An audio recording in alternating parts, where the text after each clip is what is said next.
Naka-play na ba? Tapos sasabihin mo kasi. Ano ba naman?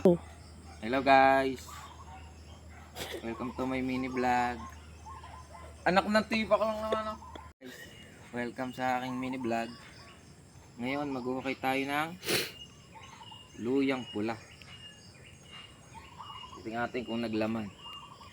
Kaya ang motto natin ngayong araw, kapag may itinanim, ay aanihin. Tingnan natin ha.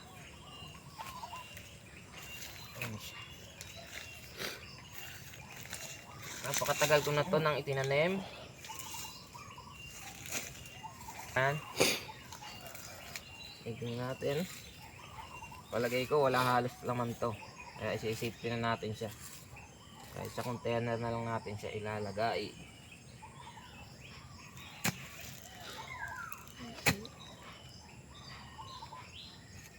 Yan, medyo masikip. Masikip talaga sa una. Kailangan dinadahan-dahan.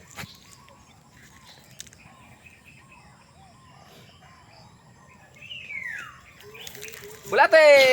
Eh? Ay. Nako. Maliit ang laman mga farmer. Yan. Lalagay na lang natin siya sa balde.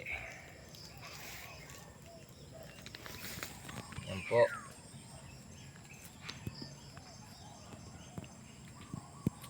Bakit tulala ka?